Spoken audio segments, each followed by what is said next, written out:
कफ अब थोड़ा ज्यादा बढ़ा तो क्या करें?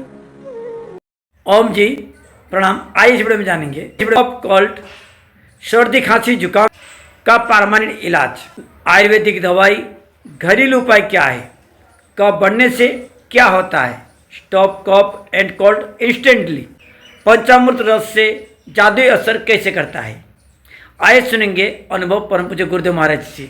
वीडियो थोड़ी लंबी है, अंत तक जरूर देखें, बहुत सारी चीज जानकारी आपको मिलेगी। कफ अब थोड़ा ज्यादा बढ़ा तो क्या करें? 1-2 गोली ब्रोनकोम की चूस लें।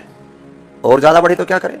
तो खाली पेट ब्रोनकोम 1 से 2 गोली सुबह दोपहर शाम 3 बार। खाने के बाद स्वासारी वटी या स्वासारी गोड़। पीने के लिए स्वासारी का या मुलेठी का ही पानी। खाने के लिए चना और द्राक्ष। हरी द्राक्ष में लोग बहुत तरह के केमिकल प्रोसेस करते हैं, इसलिए आयुर्वेद में काली द्राक्ष का ही अधिक विधान है। चना, भुना हुआ चना और काली द्राक्ष लेना पथ्य के तौर पर। अनार, पपीता, उबला हुआ सेव, इसके अलावा और कुछ भी नहीं लेना। 1-2 खजूर जरूर खा सकते हैं। कोई ड्राई फ्रूट नहीं, कोई डेयरी प्रोडक्ट नहीं, कोई अनाज नहीं, कोई शाक सब्जी नहीं, कोई दाल नहीं। बस यही हो गया। जब कफ का वेग प्रबल है तो एक बार उसको ठीक कर लो ना। 1 से 2 सप्ताह लगेगा अधिकतम, कितना ही तीव्र वेग हो।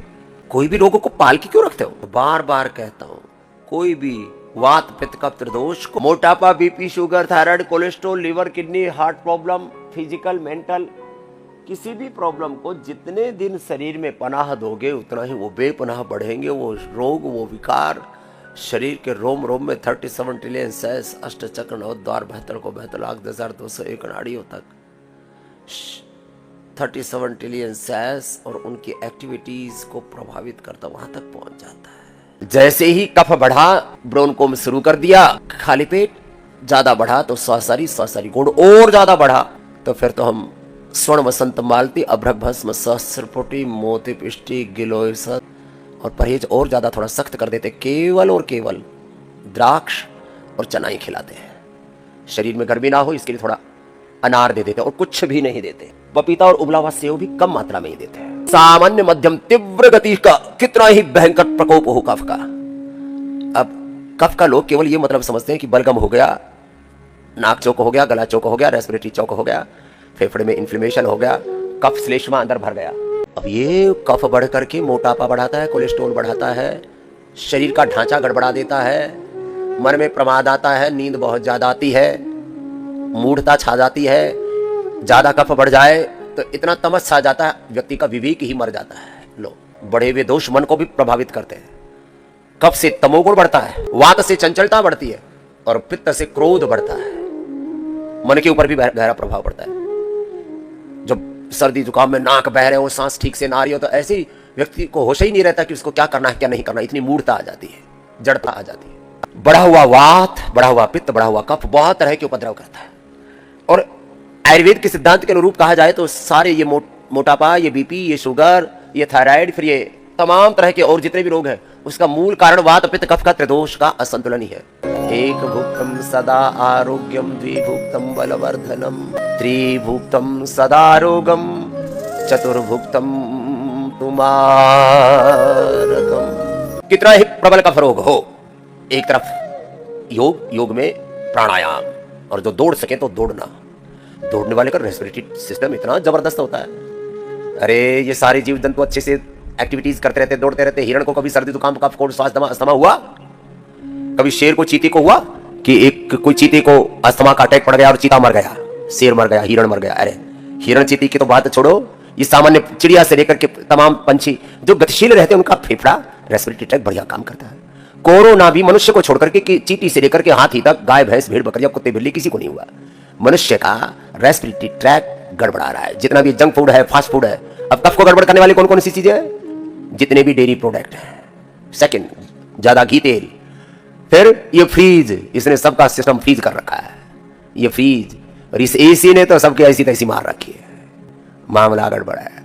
फ्रीज, कूलर, एसी, कम मेहनत करना, सर्दी गर्मी आदि तब ऋतुओं में अपने आप को परिपक्व न करना, इनसे बचना। थोड़ी सी सर्दी बढ़ी, थोड़ी सी गर्मी बढ़ी, उसमें तुम घबराने लगते हो, विचलित हो जाते हो। ये तो तुम्हें परिपक्व बनाने के लिए आती है। सर्दी और गर्मी तुम्हें पकाने के लिए आती है, तुम्हारे शरीर को तपाने के लिए आती है।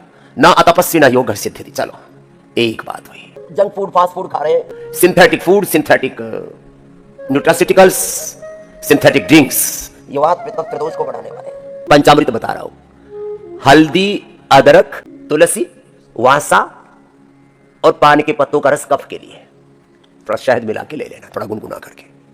उपवास कराने से वात पित्त कफ त्रिदोष, सभी प्रकार के टॉक्सिन्स, इन्फ्लेमेशन, सभी प्रकार के विकार खत्म हो जाते हैं। इंटरमीडिएट उपवास तो रोज करना ही है, कंप्लीट उपवास।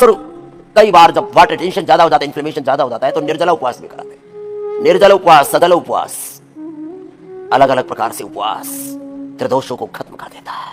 आप लोग खाते रहते हैं, उनको ऐसा लगता है इसी का है तो सारी जिम्मेदारी। खाना पहली बात तो एक बार उसको जब दोष बढ़ गया उसको हटा, फिर उसको बैलेंस रखने के लिए वही खाना जो वात रोगों में पथ्य है। पथ्य माने तो खाना है, अपथ्य दोनों नहीं खाना है। हर दिन हम नए नए एक्सपीरियंस हमने देखे, हम रोज इसलिए जो भी हम सीखते हैं, अनुभव करते हैं, जो भी हमारे पास में रियल वर्ल्ड एविडेंस होते हैं, जो भी नए रिसर्च से जाते हैं, रोज आपको शेयर करते हैं। आप पिछले 2-3 दिन की 2-3 बातें बताते हैं। जिनकी कफ प्रकृति है उनको ठंडे वाले, जिनकी वात प्रकृति है उनको खट्टे वाले, और जिनकी पित्त की प्रकृति उनको गर्म फल नहीं खाने चाहिए। वो अलग बात हुई ना, वो तो प्रकृति के अनुसार तो आहार लेना ही है। ब्रोनकोम है, चाहे वो लीवर के लिए लिवोग्रिट है, कोई भी दवाई हमने 2, 4, 8, 28 गुना तक देख करके देखी। आयुर्वेद की दवाई कोई नुकसान नहीं होता, कोई दुष्प्रभाव नहीं। बस चिकनी चीजें और ठंडी चीजें कफ रोगों में, गर्म 3-3 बार 4-4 बार औषधि देते हैं। एक तो सुबह उठते, सुबह की गोली 100 गोली के बराबर फायदा करती है, अनुभव मैं बता रहा हूं। अब किसी को उठते ही नाक जाम है, गला जाम है, उठते ही लो ना ब्रोनकोम लेकर के और चूस लो। ऐसे ही औषधि को चूसते हैं ना तो धीरे धीरे पूरे शरीर में दवाई लगती है। दवाई लगती नहीं तो दवाई लगेगी। बादल होने पर वात और कफ बढ़ जाता है, तो सुबह ली हुई औषधि 1-2 गोली 100 गोली के बराबर काम करती है किसी भी बीमारी। जिनकी इम्यूनिटी कमजोर है, इम्यूनोग्रिड पाउडर, इम्यूनोग्रिड वटी और इम्यूनोग्रिड गोल्ड खा लो। ये सोना चांदी सच में लाभ करते हैं यदि इनका औषधीय प्रयोग किया जाए। बाकी तो खाली आभूषणों के तौर पर बस वो एक ट्रेंड हो गया है। आदिवासी लोग मैंने देखा अलग कुछ पहनते हैं, अलग अलग प्रांतों में अलग अलग प्रकार के आभूषण पहनते हैं, दुनिया के अलग अलग देशों में। फिर ये सोना चांदी हीरे मोती को तो लोगों ने थोड़ा बस उसकी उपलब्धता कम है, तो इनके औषधीय गुण बहुत ज्यादा है। इम्यूनोग्रिड गोल्ड इम्यूनिटी के लिए, सासारी गोल्ड कफ रोगों के लिए, और सबके लिए वसंत को समाकर किसी को कितनी कमजोरी हो और फेफड़े बहुत ज्यादा कमजोर हो जाते हैं, स्वर्ण वसंत मारते, बहुत ज्यादा दर्द हो जाता है तो बृहत्वा चिंता में, नस नाड़ियों की बहुत ज्यादा प्रॉब्लम है रसराज रस, हार्ट की बहुत ज्यादा प्रॉब्लम है तो योगेंद्र रस, बच्चों को कुमार कल्याण रस, कपालभाति, अनुलोम विलोम करो, ऐसे चुपचाप नहीं बैठो, कर लो बेटा। भगवान के ध्यान के साथ जब ऐसे योग करते हैं तो एक क्षण में मैंने क्या कहा था, एक एक सेल से 1 लाख से लेकर के 1 करोड़ तक दिव्य ऊर्जा स्पंदन पैदा होते हैं। यह है योग की महिमा। फिर मिलेंगे एक नई वीडियो के साथ। ओम नमस्कार, प्रणाम।